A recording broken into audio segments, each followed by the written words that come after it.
hot and humid day, but we're here with a good friend of ours, actually Carson's PE teacher and sometimes football coach. It's his son's truck. It's a 03 F-150 with a V6. I know we usually don't do a lot of conventional cars here on Desraz Classics anymore, which we really don't have time for, but you know, we help out a friend here and there when we can. So their problem was the air worked fine, but under anything past light acceleration, it would go from out the vents in the dash back to the default up at the defroster. And then when you'd let off the throttle or you'd be cruising gently down the freeway, it would work fine. So all these Fords, their blend doors are still vacuum actuated. Blend doors, mode doors, etc. And let me show you here. I'm going to turn our camera around. Show you. There's our new one. There's our old one. We're going to talk about this right now.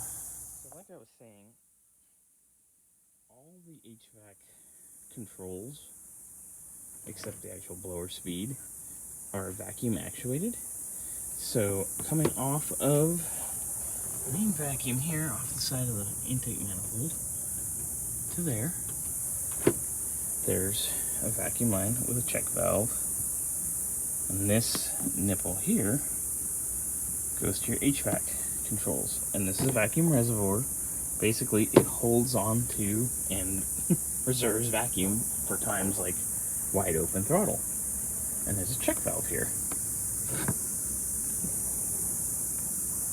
See, I can't blow into it, but I can suck through it. So, with this being a sealed system, I should be able to hold this off and suck and not get anything out of it. But I am. So 9 times out of 10 on these, either the reservoir's cracked, or in this case, there's our problem right there. Can't hold vacuum when things aren't sealed. So I ended up just ordering them a new hose assembly and a fresh reservoir because they like to crack as well. And while we're in here, you need to pull the battery tray and the battery off anyway. So while I'm in there, why not just pop it in there? So we're gonna hook that up, put it all back, and see if Carter's got air all the time now. Alright, we got everything back together. Now this works pretty much all 97 to 03-ish F-150s. I know the Super Duties also have a vacuum reservoir that's similar, but it's behind one of the batteries and it's real easy to get to. But it's the same principle, the same deal. But yeah, there was our problem. Right, going for a drive. We're gonna slow down here, and then we're gonna give this thing some hard throttle.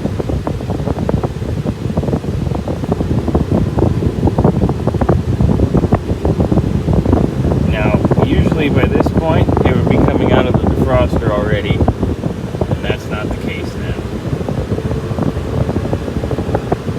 Awesome. Problem solved. One little tiny plastic vacuum line causes all kinds of havoc. Now, the other thing I want to say, too, is not only can that cause havoc for the HVAC system, all those little plastic vacuum lines, you gotta always check those on a Ford. Just you always could get a lean code or a misfire or something. Those things, they're known for breaking. We even have another friend with a little bit newer F-150 in 08, and the hubs for the four-wheel drive are vacuum actuated, and they have plastic vacuum line. So one of those split once, and you could hear it. You'd be driving, and it would just start plunking away on the left front, halfway locked. So I remember having to replace all that stuff. That was fun. Anyway, always check your plastic vent.